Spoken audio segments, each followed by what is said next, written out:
भारतीय जनता पार्टीना वरिष्ठ આગેવાન અને આજની આ સંવૈધાનિક પ્રક્રિયાના ઓબ્ઝર્વર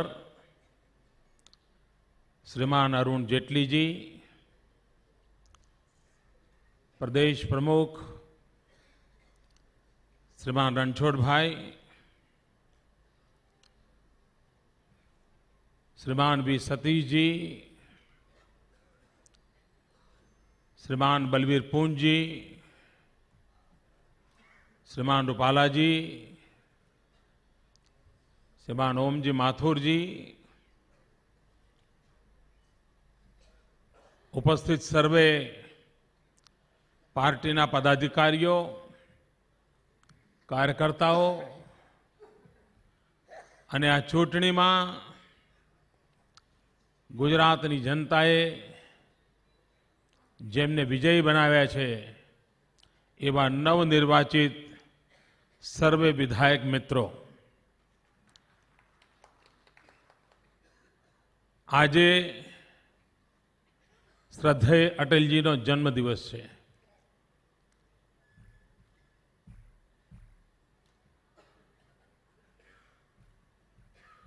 એમના આશીર્વાદ સદા સર્વદા આપણને શક્તિ આપતા રહ્યા છે, પ્રેરણા આપતા રહ્યા છે.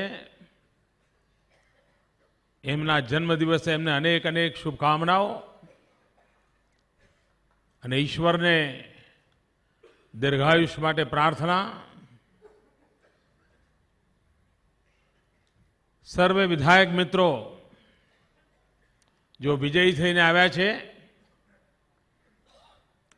એમને વિજય બદલ હૃદયપૂર્વક ખૂબ ખૂબ અભિનંદન પાઠવું છું.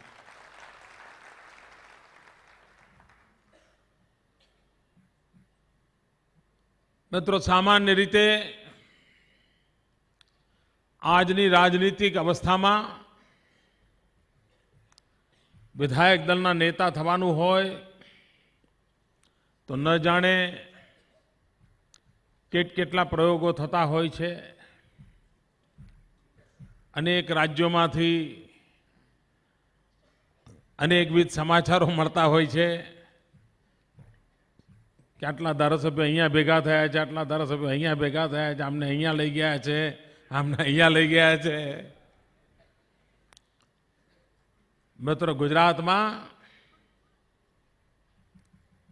એવી રાજનીતિક વિકૃતિનું ભારતીય જનતા પાર્ટીમાં નામો નિશાન નથી. આ નાની ઘટના નથી મિત્રો. અને તેથી હું ઘણીવાર કહું છું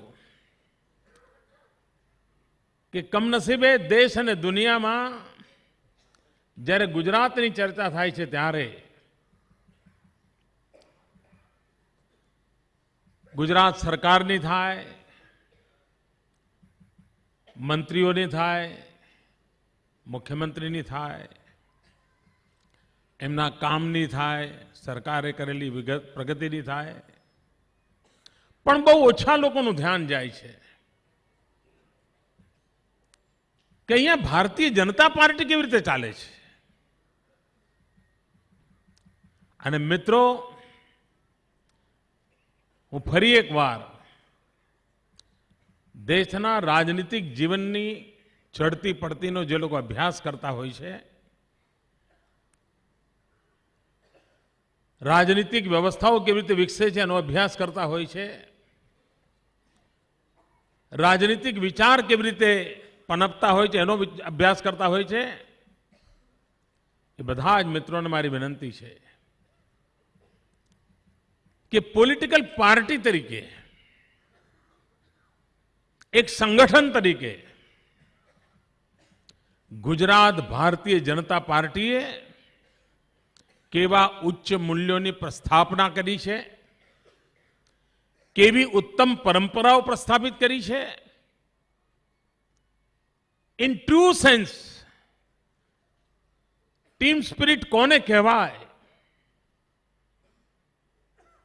એની ઉત્તમ બાબતો ગુજરાત ભારતીય જનતા પાર્ટીના સંગઠનની અંદર ડગલે ને પગલે જોવા મળે છે. અને તેથી મિત્રો, ભારતીય જનતા પાર્ટીના વિજયમાં ક્યારેક આપણને એમ લાગતું હોય કે હું એમએલએ બની ગયો, મણિનગરમાંથી મને આટલા બધા વોટ મળી ગયા, આ તો બધું નરેન્દ્ર મોદીનું છે. તો એ મોટો ભ્રમ છે. એ કોઈ નરેન્દ્ર મોદીની કમાલ નથી. એ ભારતીય જનતા પાર્ટીના કાર્યકર્તાઓનો પરિશ્રમ છે. અને માત્ર ચૂંટણી પૂરતો પરિશ્રમ નહીં,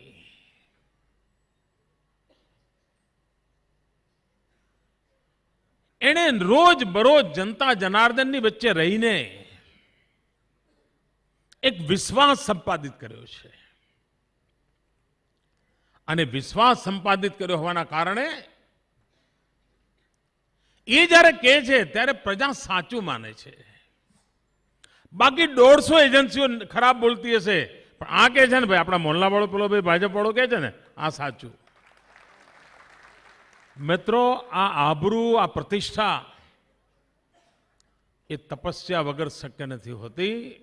અને ભાજપાના લક્ષાવધિ કાર્યકર્તાઓની અખંડ એક નિષ્ઠ તપશ્ચર્યા છે, જેના કારણે આ વિશ્વાસનો સેતુ નિર્માણ થયું છે.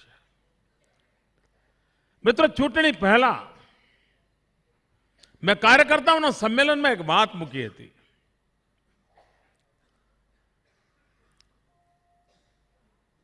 એ વાત મને કહેતી વખતે મોકલાશ હતી, કારણ કે એ વખતે મીડિયાના મિત્રો નહોતા.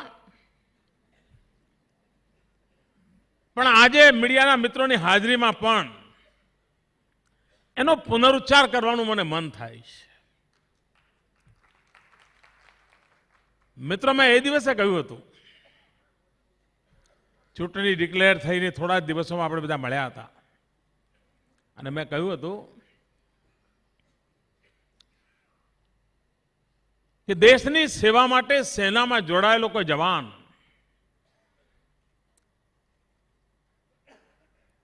સેનામાં ભરતી થયો હોય, મા ભારતી માટે મરવાની ઈચ્છા તમન્ના હોય, અને સૈનિક તરીકે પોતાના જીવનમાં અનેક કષ્ટ વેઠીને પોતાની જાતને તૈયાર કરી હોય, પણ કોઈ વાર રક્ષાબંધનના દિવસે એને રજા મળી હોય, બહેન પાસે રાખડી બંધાવવા માટે ઘરે આવવાનું હોય, અને રેલવેમાં રિઝર્વેશન ન મળે, 10 જગ્યાએ ગાડીઓ બદલતો ગાડી મળે ન મળે, બેઠા આવે, ઊભા આવે, લટકતા આવે, મહાપ્રાણે બહેન પાસે પહોંચે, અને રક્ષાબંધનનું પર્વ જતું રહ્યું હોય, મોડો પહોંચે, કારણ કોઈ સુવિધા ન મળી હોય. મોડા પણ જ્યારે બહેનના હાથે રાખડી બંધાવે ત્યારે સંતોષ થાય. બહેનને પણ સંતોષ થાય કે સીમા પર જીવતો મારો ભાઈ રક્ષાબંધનને દિવસે મારા ઘરે આવ્યો. કોઈ વાર આ સૈનિકના જીવનમાં એવું પણ બને કે એના પ્રાણપ્રિય બાળકો ભણવાની ઉંમરના થયા હોય, શાળામાં એડમિશન જોઈતું હોય, અને બાળકો એડમિશન માટે દર સ્કૂલોમાં ભટકતા હોય, અને સ્કૂલોની અંદર એને એડમિશનની મુશ્કેલી પડતી હોય, ડોનેશનની માંગ થતી હોય, પૈસા હોય નહીં, દર ભટકતો હોય, કદાચ દીકરાને એડમિશન ન મળ્યું હોય. ક્યારેક એવું પણ બન્યું હોય સૈનિકના જીવનમાં કે એની માં માંદી હોય, ઓપરેશન કરાવવાનું હોય, ડોક્ટર કહે કે પહેલા 25,000 રૂપિયા મૂક, તો પછી ડોક્ટર ઓપરેશન કરશે. પૈસાના ભાવે 4-5 5-5 ડોક્ટરો પાસે ભીખ માંગવા છતાં પણ માનું ઓપરેશન શક્ય ન બન્યું હોય, ને માં ગુમાવી પડી હોય. કેટલી ઘટનાઓ બની હોય. અને જ્યારે યુદ્ધની દુંદુભી વાગે ત્યારે એ સૈનિક એમ નથી વિચારતો કે હું શા માટે, કોના માટે મરું. એમના માટે જેને મને રક્ષાબંધનના દિવસે મારી બહેન સુધી પહોંચવા નહોતો દીધો, એમના માટે જેમણે મારા બાળકને ભણવાની ઉંમર હતી એડમિશન સુધા ના આપ્યું, એમના માટે જેમણે મારી માનું ઓપરેશન ન કર્યું, મારી માં ગુમાવી પડી, આવા 50 વિચારો આવી શકે, પણ એ સાચો સૈનિક નથી. સાચો સૈનિક એ છે આ સઘળું ભૂલીને માત્ર ને માત્ર ભારત માતાને યાદ કરીને કંધા પર બંદૂક ઉઠાવીને નીકળી પડે. મેં એ દિવસે કહ્યું હતું, અને આજે મારે ગર્વ સાથે કહેવું છે કે ભારતીય જનતા પાર્ટીના કાર્યકર્તા હોય, કામ કરતા કરતા સારા નરસા અનેક અનુભવો આવ્યા હશે, મનમાં ઓછું પણ આવ્યું હશે, પણ આવી કોઈ ચીજોને મન પર લાવ્યા વિના માત્ર ને માત્ર ભારતીય જનતા પાર્ટીનો વિજય, ગુજરાતની આવતીકાલને ઝળહળતી કરવા માટેની મથામણ અને એના માટે પોતાનું યોગદાન આપવાનો પુરુષાર્થ, ભાઈઓ બહેનો, આ નાની સૂની વાત નથી. અને એટલે હું કહું છું મિત્રો, 4 વખત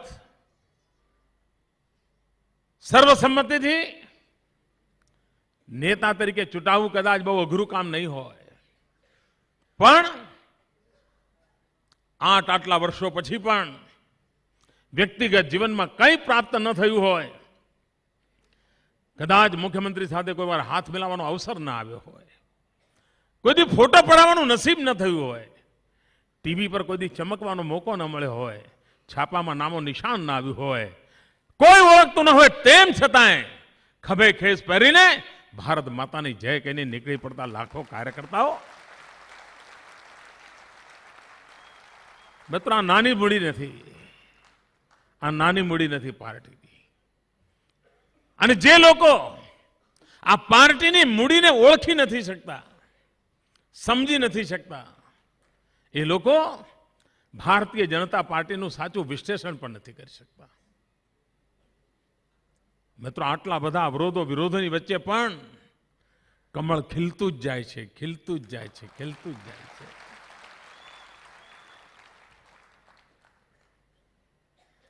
કોઈ પંજો એને કચડી નથી શકતો. મિત્રો, એનું કારણ આ કમળને ખીલવવા માટે લક્ષાવધિ લોકોએ પોતાનો ખૂન પસીનો એક કર્યો છે, એના કારણે શક્ય બન્યું છે. મિત્રો, કભી કલ્પના કરો, કેરળ જ્યાં ભારતીય જનતા પાર્ટીના 5 લોકોને પણ મ્યુનિસિપાલિટીમાં પણ ચૂંટાવવાનું મુશ્કેલ હોય છે, એવી તો કઈ પ્રેરણા હશે કે 40, 50 વર્ષથી કેરળમાં બેઠેલો કાર્યકર્તા ભારતીય જનતા પાર્ટી જિંદાબાદ કહીને આજે પણ મથામણ કરતો હોય છે. નાગાલેન્ડ, મિઝોરમ, અરુણાચલ પ્રદેશ, જમ્મુ કાશ્મીર, દૂર દૂર પણ દેખાતું નથી કે કાલ સવારમાં સત્ય આવશે. અને તેમ છતાંય વિચારને માટે જીવવું, વિચારને માટે મરવું, વિચારને માટે ઝઝુમવું, ભારતીય જનતા પાર્ટી હિન્દુસ્તાનની બધી પોલિટિકલ પાર્ટીઓ કરતા અહીંયા જુદી પડે છે. અને આજ એનું સામર્થ્ય, આજ એની શક્તિ છે. અને ભાઈઓ બહેનો, એ શક્તિનું સંકલન કરીને ગુજરાત પ્રદેશ ભારતીય જનતા પાર્ટી સંગઠનના નેતૃત્વએ આ શક્તિના સામર્થ્યને પહેચાનીને ઉચિત સમયે ઉચિત નિર્ણય કરીને યોગ્ય દિશા દર્શન કરીને એક શક્તિનો સંપૂર્ણ તૈયાર કર્યો છે, જે હરનિશ આપણી શક્તિમાં ઉમેરો કરતો જાય છે. ભાઈઓ બહેનો, આપણા બધાની જવાબદારી છે, ચૂંટાયેલા લોકોની વધારે જવાબદારી છે કે ભારતીય જનતા પાર્ટીના નાના કાર્યકર્તાના લાગણીઓને કાયમ સમજીએ.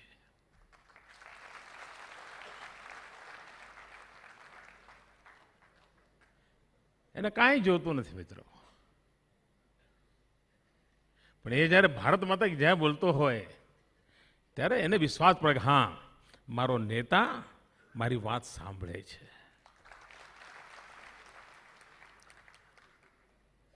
મિત્રો, આ મોટી મૂડી છે આપણી.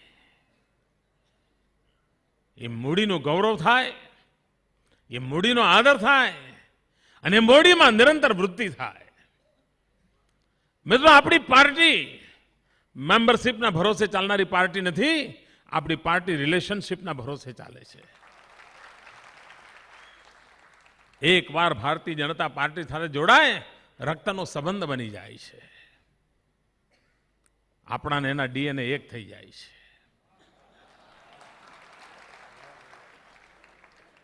અને આપણો એક જ ડીએનએ છે. ભારત માતા કી જય. એક જ ડીએનએ છે મિત્રો. આ ચૂંટણીમાં અનેક લોકો ભારતીય જનતા પાર્ટીમાં આવ્યા છે. સમાજના ભિન્ન ભિન્ન વર્ગોમાંથી આવ્યા છે. ગુજરાતના જુદા જુદા જિલ્લામાંથી આવ્યા છે. મિત્રો, મહાત્મા ગાંધીની એક વિશેષતા હતી. સંગઠન શાસ્ત્રના કૌશલ્યમાં મહાત્મા ગાંધી પાસેથી ડગલે ને પગલે શીખવા જેવી અનેક બાબતો છે. એમની એક વિશેષતા હતી. શું કરતા? એક આંદોલન ખડું કરે અને આંદોલનની અંદર સમાજના વિવિધ વર્ગો જોડાય અને આંદોલનમાં સમાજના વિવિધ વર્ગો જોડાય પછી એ આંદોલનમાં સફળતા મળે, નિષ્ફળતા મળે, વિરામ મળે, જે થવું એ થાય. પણ જેટલા નવા જોડાયા હોય તો બીજું આંદોલન પહેલા વચ્ચે 2 વર્ષનો ગાળો રાખતા ગાંધીજી. પહેલું આંદોલન બીજા આંદોલન વચ્ચે 2 વર્ષનો ગાળો રાખે. 2 વર્ષ દરમિયાન આ જેટલી નવી નવી શક્તિઓ મળી હોય એ બધાને કામે લગાવે. કોઈને ચરખાનું કામ સોંપી દે, કોઈને સફાઈનું કામ સોંપી દે, કોઈને પ્રૌઢ શિક્ષાનું કામ સોંપી દે, કોઈને ખાદી પ્રચારનું કામ સોંપી દે, બધાને કામે લગાવી દે અને આંદોલનકારીનો વ્યાપ પણ વધારતા જાય, શક્તિ પણ વધારતા જાય અને ફરી 2 વર્ષે બીજું એક કરે, ફરી એક નવી તાકાત ઊભી કરે. ભાઈઓ બહેનો, રાજનીતિક દલમાં જેમ આંદોલનમાંથી શક્તિ મળતી હોય છે એમ ચૂંટણી અભિયાન પણ એક શક્તિનો સ્ત્રોત હોય છે. અનેક લોકો મળતા હોય છે, અનેક નવી શક્તિઓનો પરિચય આવતો હોય છે.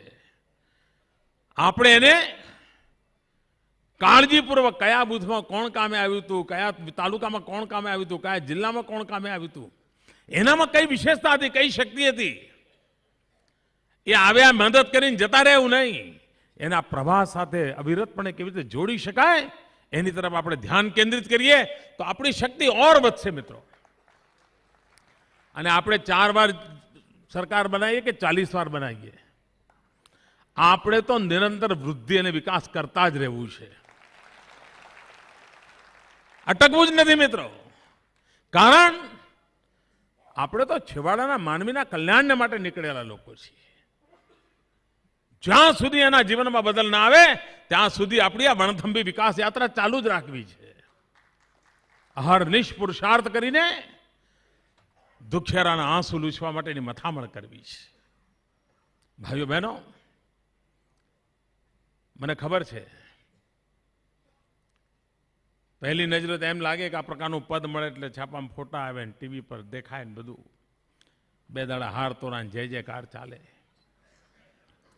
ભાઈઓ બહેનો, આ એક મોટી જવાબદારી છે.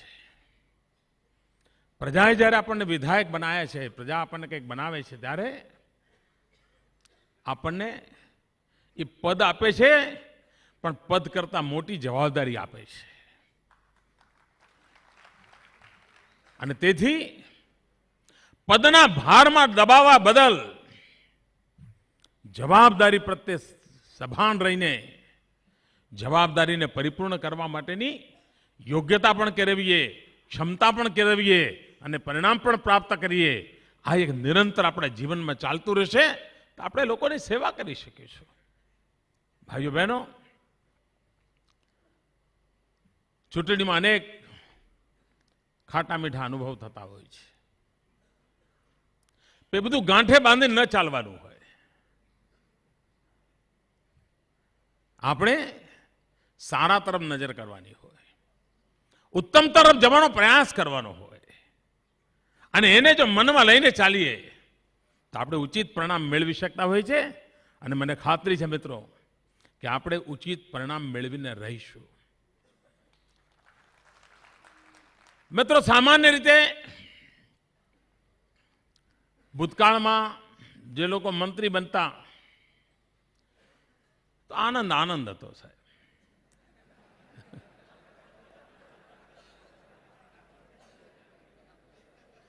આપણે એક એવી વર્ક કલ્ચર પેદા કર્યું છે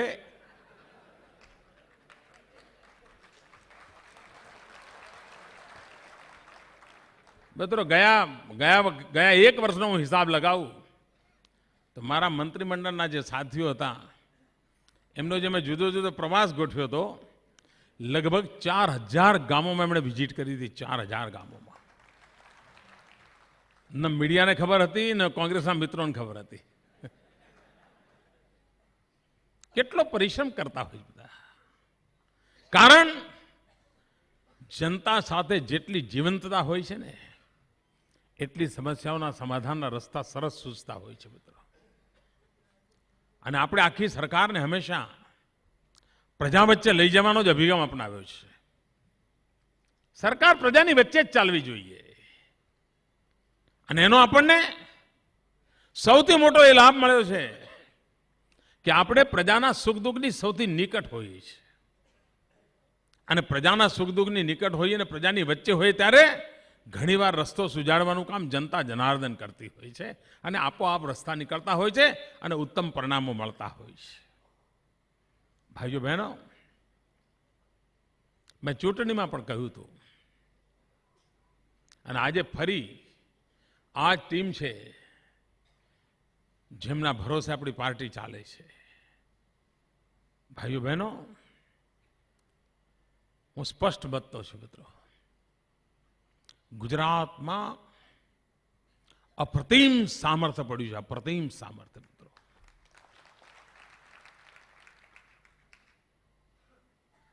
ગુજરાત પાસે શક્તિનો ધોધ છે. કુદરતી સંસાધનોના અભાવ વચ્ચે પણ પથ્થર પર પાટો મારીને સોનું પકવવાની તાકાત આ ગુજરાતી માનસમાં પડી છે. એને યોગ્ય દિશા મળે, સમયસર યોગ્ય વાતાવરણનું નિર્માણ થાય તો મિત્રો સિદ્ધિની નવી ઊંચાઈઓ પ્રાપ્ત કરી શકાય છે. અને આપણે ભારતીય જનતા પાર્ટીના શાસનકાળમાં નિરંતર જોયું છે. મિત્રો, હું આજથી 10 વર્ષ પહેલા બિનઅનુભવી હતો, સાવ નવો હતો. આજે મારી પાસે 11 વર્ષનું અનુભવનું ભાથું છે. અને તેથી મારી કામ કરવાની હિંમત, નિર્ણય કરવાનું સામર્થ્ય, પરિસ્થિતિને પહેચાનવા માટેની સુવિધા એ ભૂતકાળ કરતા અનેક ગણી વધી છે. અને આ જો બધું વધ્યું હોય તો પરિણામ પણ આપોઆપ અનેક ગણું વધે એ બહુ સ્વાભાવિક છે. અને એ અર્થમાં હું માનું છું કે ગુજરાતના ઇતિહાસમાં કોઈ એવા 5 વર્ષનો ગાળો નહીં ગયો હોય જેની તુલનામાં આગામી 5 વર્ષ અનેક ગણી સિદ્ધિઓનું વર્ષ રહેશે. તો અનેક ગણું સિદ્ધિઓનો કાળ રહેશે. કોઈ પણ 5 વર્ષને એની તુલના કરો તો પેલા 5 વર્ષ નજરે ન ચડે એટલા સામાન્ય હશે એવા આગામી 5 વર્ષ હશે. અને ભાઈઓ બહેનો, એ વાત સાચી છે કે આપણને કોંગ્રેસને જે જમાનામાં જે સુવિધા મળી એવી સુવિધા આપણને નથી. કોંગ્રેસ જ્યારે રાજ કરતી ત્યારે વિરોધ પક્ષનું નામો નિશાન નહોતું. પ્રજામાં પણ એવો કંઈ પ્રશ્ન હતો, ધારાસભ્ય ફોર્મ ભરીને જાય ને પછી 5 વર્ષે દેખાય તો પણ લોકો એને ખૂબ આદર કરતા હતા. એવો જમાનો હતો. ક્યાંક ભૂલે ચૂકે મળી ગયા હોય તો આખા દિવસ ગામમાં વાત ચાલે કે હું જતો તો મેં ધારાસભ્યને ત્યાં જોયા હતા. ગર્વ કરે એવો જમાનો હતો. મીડિયા પણ બહુ સીમિત હતું. મીડિયાનો કોઈ મોટો એવો પ્રકારે વાઇબ્રન્સી પણ નહોતી. વિરોધ પક્ષ નહોતો. પ્રજામાં એ પ્રકારના પ્રશ્નો હતા. એટલી બધી સુવિધા હતી એમને, એટલી બધી સુવિધા. અને લગભગ 30 વર્ષ ગાળો આવો રહ્યો હતો એમની પાસે. 30 વર્ષ. પણ કમનસીબે એનો સદુપયોગ ન થયો. મિત્રો, આપણને ખબર છે કે આપણી સામે ડગલે ને પગલે અવરોધો છે. પહેલા તો મેં એવું સાંભળતા કે ભાઈ કોઈ નવી સરકાર બને તો 100 દિવસ સુધી તો ભાઈ એને સખે જીવવા દો. પણ હું તો હમણાં અનુભવ 100 કલાકે ના જવા દીધા લોકોએ. મારો ચાલુ જ છે. આટલા મોટા વિજય પછી પણ મારો ચાલુ જ છે. એનો અર્થ એ કે મિત્રો આપણે અવરોધો વચ્ચે કામ કરવાની આપણી વિશેષતાને ઓર અધિક શાર્પન કરવી પડશે. અવરોધો વચ્ચે પણ આગળ વધવાની આપણી તાકાતને બેવડાવવી પડશે. અને એ બધું શક્ય છે મિત્રો, કારણ આપણું લક્ષ્ય માત્ર ને માત્ર પ્રજાનું કલ્યાણ છે. આપણું લક્ષ્ય ગુજરાતની આવતીકાલ છે. અને તેથી ભાઈઓ બહેનો, દિવ્ય ભવ્ય ગુજરાતના નિર્માણની આપણી જે કલ્પના છે એને આપણે ચરિતાર્થ કરીને રહીશું. સમગ્ર દેશને અનેક ક્ષેત્રોમાં ગુજરાત એક નમૂનારૂપ કામ દેખાડી બતાવે. એ ભૂતકાળમાં પણ કર્યું છે, ભવિષ્યમાં પણ કરીશું. અને આપણે જ આપણા જૂના રેકોર્ડ પણ તોડીશું અને નવા રેકોર્ડ પ્રસ્થાપિત કરીશું. મિત્રો, કોઈ સરકાર 3 મહિના સુધી ચૂંટણીમાં ડૂબેલી હોય, હજુ તો માંડ પરિણામ આવ્યા અને હજુ તો સરકાર પૂરી બનાવવાની બાકી હોય, અને બીજી બાજુ આ સરકાર એના નિર્ધારિત કાર્યક્રમ પ્રમાણે 2013ના જાન્યુઆરીની 11મી તારીખે વાયબ્રન્ટ સમિટ કેવું કરવું એની જાજરમાન તૈયારીઓ કરતી હોય, મિત્રો આ જબલ્લે જ જોવા મળે. જબલ્લે જ જોવા મળે. એનું કારણ સમગ્ર આખી વ્યવસ્થા વ્યક્તિ આધારિત આપણે થવા નથી દીધી. વ્યક્તિ આધારિત સરકાર નથી ચાલતી અને એના કારણે આ બધું શક્ય બને છે. વ્યવસ્થાઓ વિકસાવી છે, નિર્ણય પ્રક્રિયા વિકસાવી છે. વ્યક્તિ હોય કે ન હોય, વિચારને ઇન્સ્ટિટ્યુશનલાઇઝ કર્યો છે. અને એનું આ પરિણામ છે કે આ જીવતું જાગતું ઉદાહરણ આ જાન્યુઆરી મહિનાના પહેલા અઠવાડિયાની ઘટના બનવાની છે. આ જ બતાવે છે મિત્રો કે વિકાસના કયા આયામોને આપણે સર કરી રહ્યા છીએ. લોકશાહીને મજબૂત કરવાની દિશામાં આપણું કેટલું મોટું યોગદાન છે એ સીધે સીધું દેખાય છે. ભાઈઓ બહેનો, આ સમય સવિશેષ મારે આપનો આભાર માનવો છે કે સૌ વિધાયક મિત્રોએ મારામાં વિશ્વાસ મૂક્યો. સર્વસંમતિથી આપે મને નેતા ચૂંટ્યો અને એક નવી જવાબદારીની શરૂઆત થઈ રહી છે. ચૂંટણી દરમિયાન તો ટીવી વગેરે જોવાનો ટાઈમ મળતો નહોતો, પણ હમણાં 1-2 દિવસથી મળ્યો છે. આનું બધી ચેનલો જોવું તો 115ને મંત્રી બનાવી દીધા છે.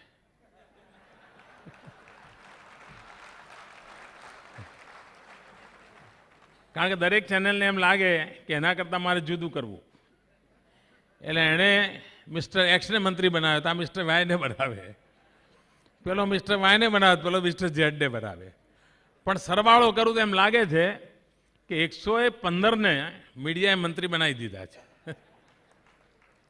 ખેર મિત્રો, બ્રેકિંગ ન્યૂઝનો જમાનો છે.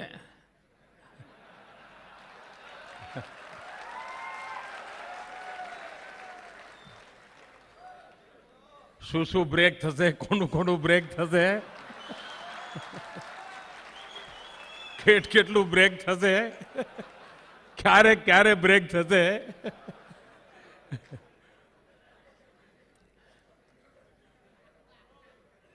ખેર મિત્રો, પાર્ટી એક ટીમ તરીકે વિચારતી હોય છે, ટીમ તરીકે નિર્ણય કરતી હોય છે.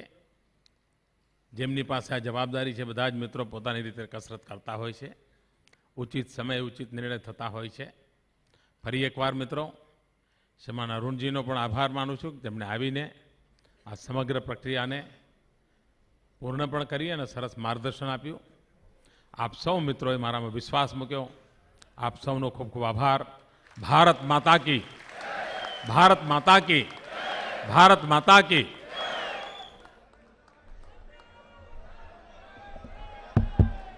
કાર્યક્રમને સંપન્ન થયેલો આપણે જાહેર કરીએ છીએ. સૌનો ખૂબ ખૂબ આભાર. ડાબી બાજુ ચા પાણીની વ્યવસ્થા ત્યાં કરેલી છે.